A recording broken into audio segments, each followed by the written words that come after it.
We're live, the first ever BIL Davos. Welcome. Ready to get started here with our first talk, Bridging the Digital Divide. Thank you for joining us. So I'll go ahead and get started and share my slides with you.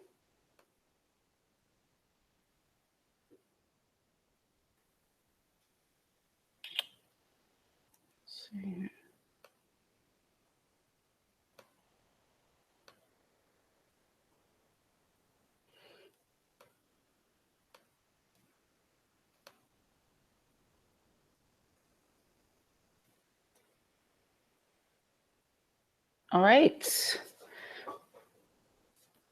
Hope you can see my screen.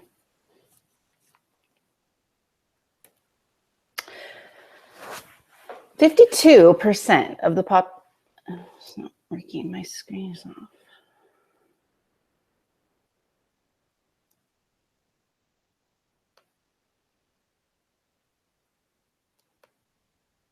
I'm screen sharing, okay.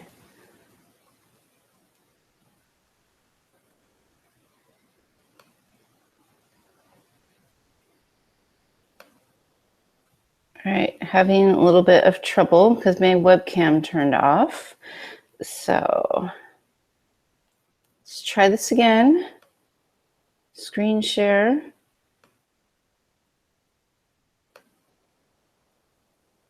I want to share this.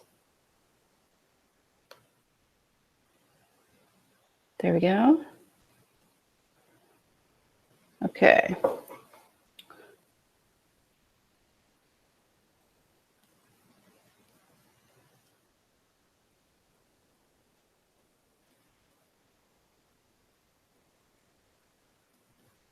Present.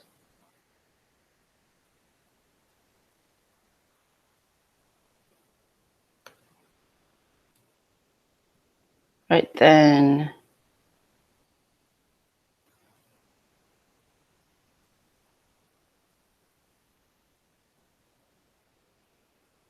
Okay. If you can see my screen, I'll go ahead and share some of my thoughts with you.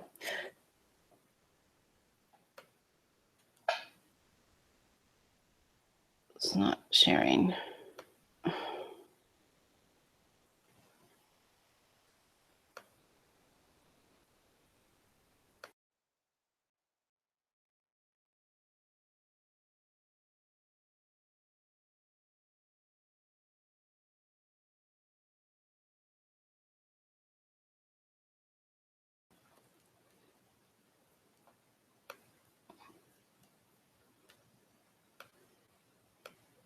All right. All right, bear with me here. I'm gonna try one more thing.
Hangout.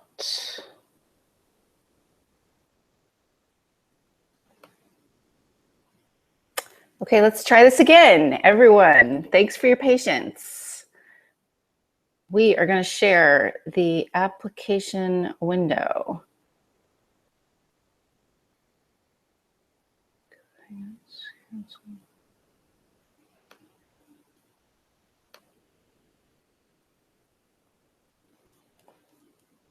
playing now.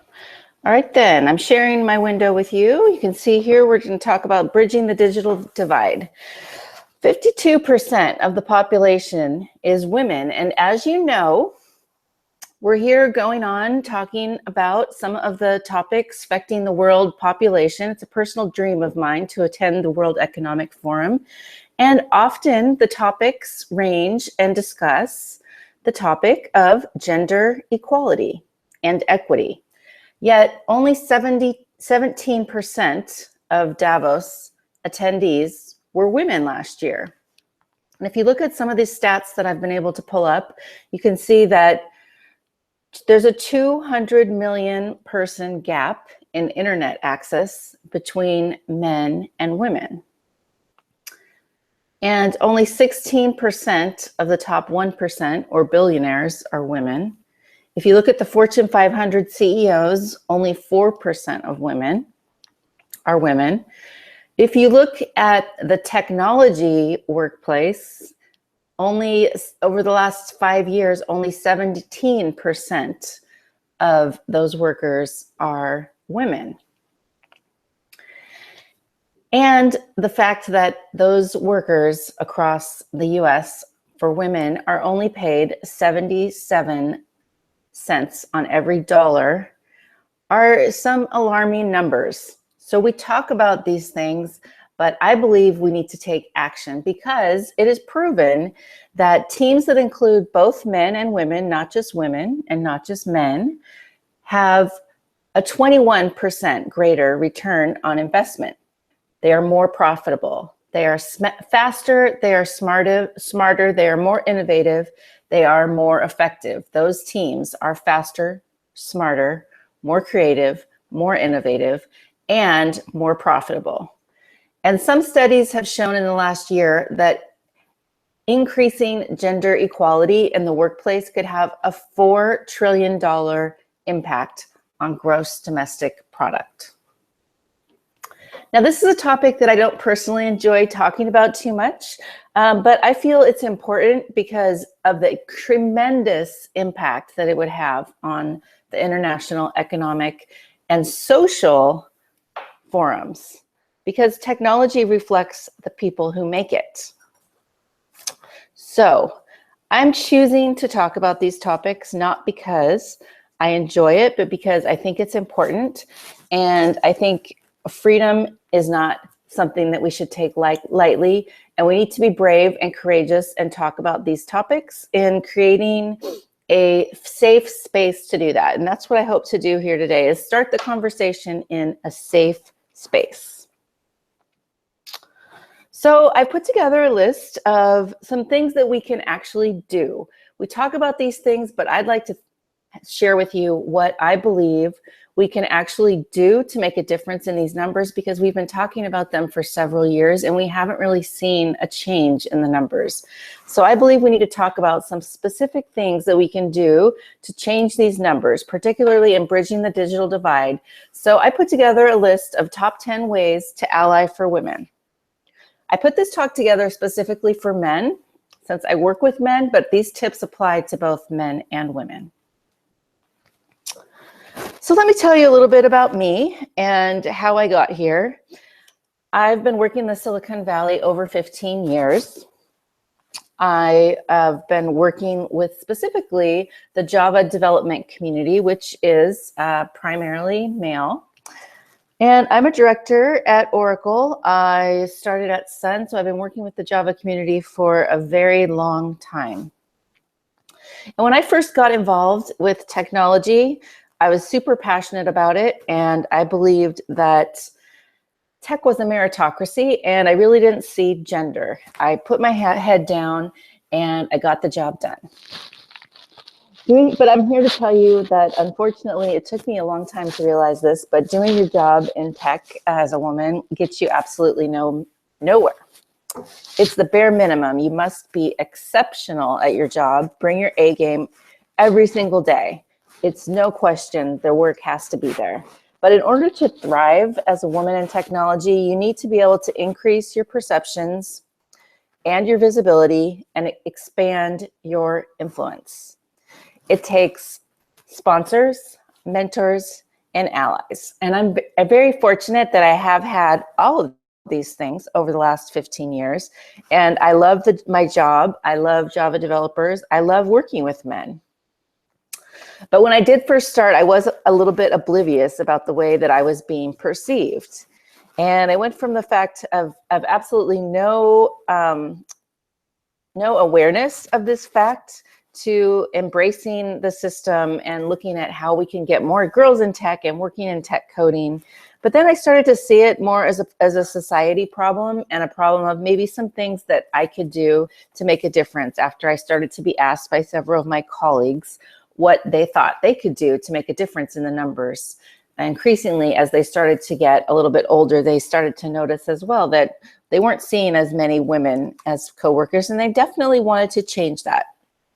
So as we go into the top 5 ways to ally, I want to tell you a little bit about my experience. I am often the only woman in a room discussing Java technology topics, and I'm often one of the few speakers who goes around speaking about Java at international Java conferences who are women. And I'm lucky in that I haven't had a lot of issues that I've run into, but I have had the opportunity to talk to women who have not felt very comfortable in these spaces.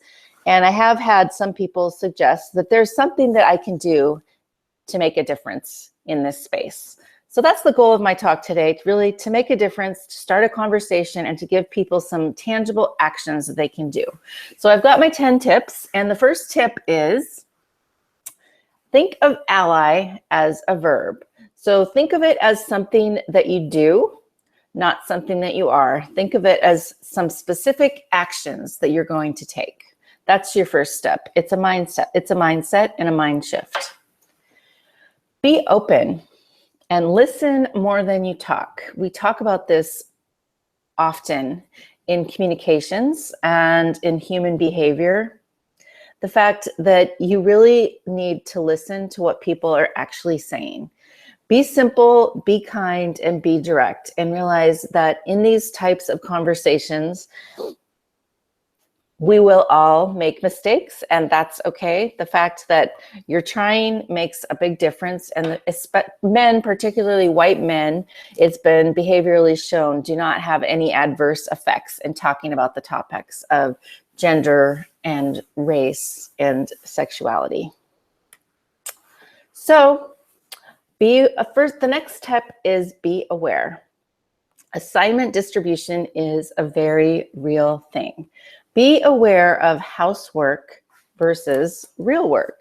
So in every field, there are tasks that are more the housekeeping type items, and then there's the real work. So in technology, the housework is managing projects and schedules and setting up meetings, and the real work is owning and writing the code. So when you have a team working on projects, make sure that you're seeing a distribution of the work between men and women of both housework and real work. So men and women should be doing both housework and real work. And we know from the numbers of compensation that we talked about earlier that women are traditionally paid less even when they are doing the real work. But you can make a difference by going ahead and taking a look at the assignment distribution and recognizing the fact that society in general does value work less when women do it. You can look back to the times of the earliest coders who were women. And the fact is that during World War II, women were doing the coding, and it wasn't a highly recognized or highly paid job. But when men came back from war, and that continued to be computers and computing continued to be a profession. It then took off and started to be seen as more valuable, and it shifted to be a more male-dominated position that was high-paying and recognized as valuable in society. So be aware as you're assigning tasks that you ask both the men and the women to take on some of the housework and some of the real work. Create a friendly environment. The fact is that women working in tech, after 10 years, 41% of women have left technology. So that's when I say, yes, it is a pipeline problem, continuing to get girls and young women involved in computing careers. That's important, but it's just as important that we continue to keep women in the tech field who have decided to join. And if you look at the numbers, you can see that men leaving the field of tech is only at about 17%, but within 10 years, 41% of women have left technology. So it's really vital that you create a friendly environment that people feel comfortable. So you want yourself to feel comfortable and you want the people around you to feel comfortable. And you can do this in a natural way because, as we know, birds of a feather flock together, and there are differences between people, but try to focus on what is similar between you. Try to ask questions and be generally interested in, again, pulling in your listening skills. So you can ask questions about their work and about what interests them. That's going to go a long way to creating an environment that makes everyone feel comfortable and welcome and important and making a significant contribution to the job. Speak up. You can do these things in meetings, in forums, and at conferences. There are certain things that happen in communication between men and women. And if you read some of the articles and research in human behavior, it talks about some of the dynamics that happen in meetings, which is oftentimes a woman will make a suggestion and there won't be any response or reaction in the room. But then you might hear a few minutes later, a man make the same suggestion and claim credit for that idea. So if you see that kind of a situation happening, you can speak up. And one of the things that you can do is amplify that idea before this kind of situation even happens. So when you hear a suggestion from a woman, step in and amplify that idea. Repeat it in your words and give credit to that person who initially spoke up, and expand on it and identify your support. The other thing that can often happen in meetings is interrupting. So again, you can step up and be an ally there when you see someone being interrupted, and be sure that you also have an opportunity to pull in people who aren't being as vocal. So one of the things you can do in a meeting is ask people who haven't shared specifically to share their opinion, or ask if they have anything to share. You can often do this in advance as well, just to make sure you don't put someone on the spot to feel uncomfortable. But sometimes people need a little bit more encouragement to participate in the conversation. So that's one of the things that you can do. And if you're running the meeting, you can actually set the norm up front that you expect everyone to share and provide their perspective and feedback during meetings and also in online forums. Intervene, step 6. So oftentimes there are difficult conversations that are happening, or maybe inappropriate conversations that are happening, which are a little bit different than speaking up. So many of the men that I work with always say to me, and I believe they aren't going to do anything that's overtly inappropriate, that they believe in advance is overtly inappropriate. So oftentimes people just don't know that they've headed into dangerous territory. So in these situations, you can definitely be the lifesaver by redirecting or changing the conversation if you don't choose to speak up and confront it head on. So first step is just confront it head on, say this is inappropriate, and then redirect and move on from that conversation to a different topic that's more appropriate for a work environment. Character traits are really important as well. And you need to be aware of the fact that there are certain character traits that are more prone to be associated with women. And a classic problem for women in performance reviews is the term abrasive. So I have personally run into this, and this is one of the things I talked about in my earlier comments about managing perceptions. So when I first started in technology, I started to model some of the behavior I saw in my coworkers, which were primarily male. I even started to dress like them. So I was getting feedback at that point that I was being viewed as cold and abrasive. And a little bit of a obstinate personality, where I viewed myself more as a warm connector, a strong leader. And the feedback that I got was this just wasn't the case. But if you look at the word abrasive, you can see that it's used many times to describe women's behavior in performance reviews, but it's a word that's never appeared in men's reviews. You very infrequently see that word being used to describe men's behavior.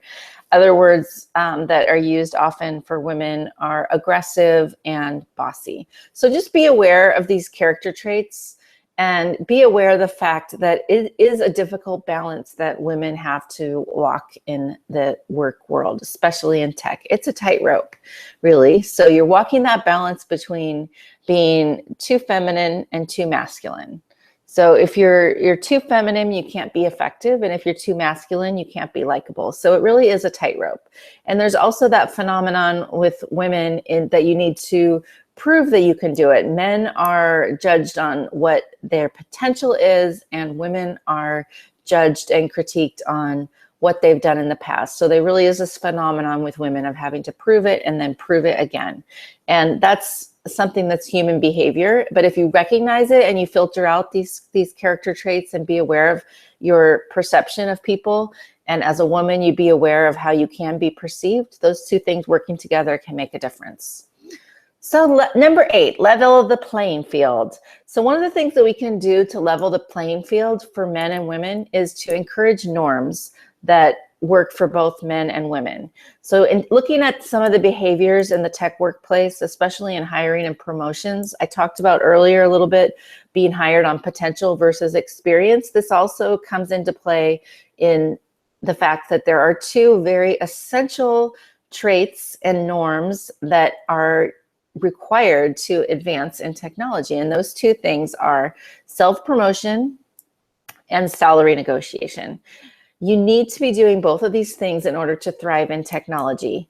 And you need to be aware of the fact that some women don't feel comfortable with these two particular types of skills, and oftentimes are not even aware that these are skills that are going to be required to advance in technology. So you need to be willing to promote yourself. And you need to be willing to negotiate for your salary. It's something that's always done. But in the job descriptions, you can actually list these things. So in terms of self-promotion, job descriptions are a list of items. Oftentimes you'll see a man apply for a job when he has one or two of those requirements and thinks, I can learn these other things on the job. Oftentimes you'll see a woman who has one or two of those requirements, but thinks of the list as a checkbox that you need every single one and will not even apply until the list is complete of skills. So it's important to encourage then in that case that encourage specific women to apply, but also you can list that these are some of the requirements. You need not have all of them to apply. Same thing for salary negotiation. It's important to state up front that salary negotiation is an important part of the hiring process and that you do expect it, because oftentimes negotiation is a skill that's not comfortable for women, and there are particular ways that are more effective for women to negotiate. So women need to be willing to engage in this and see that this is an expected behavior in the hiring process. Number 9, educate yourself. So educate yourself on unconscious bias. We all have bias. This is part of being human. We pattern match and we put things into categories to help us sort and arrange them. It's not something that we can stop, but we can be aware of certain things that are different between men and women. And you can learn a tremendous amount from mentoring someone who is different from you. So I encourage you to consider mentoring someone different from you. I know it can be challenging because it's important. In order to succeed, you need to have that network of people to expand your influence and to increase your visibility.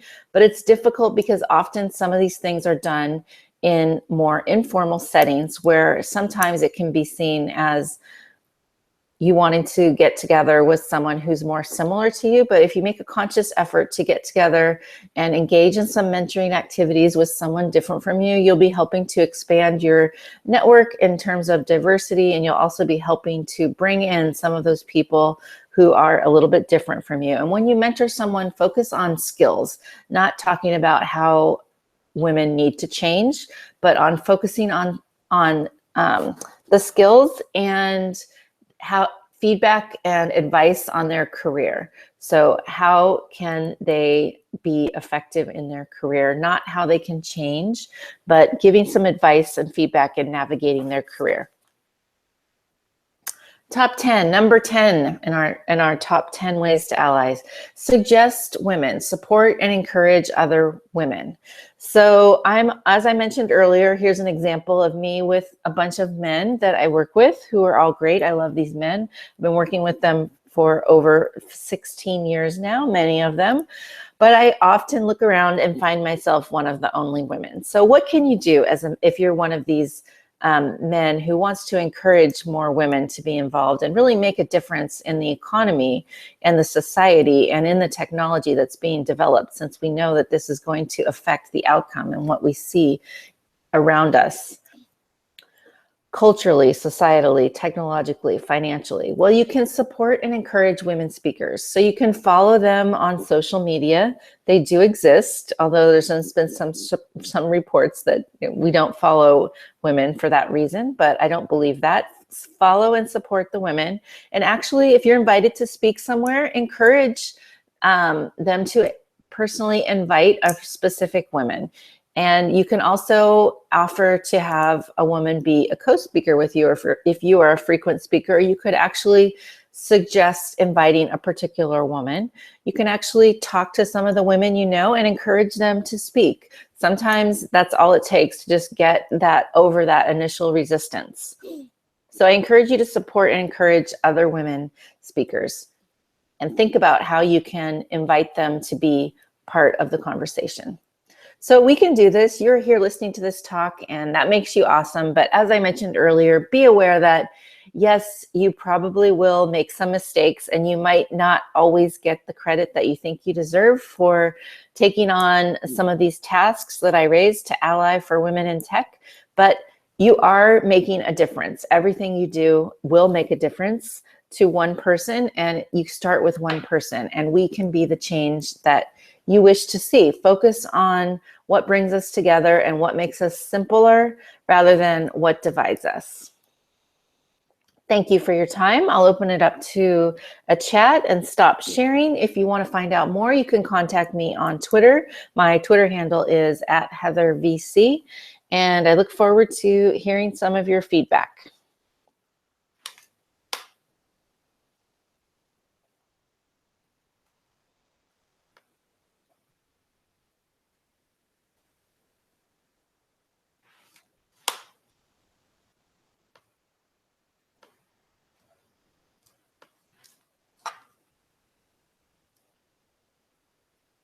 Okay, I need to stop sharing.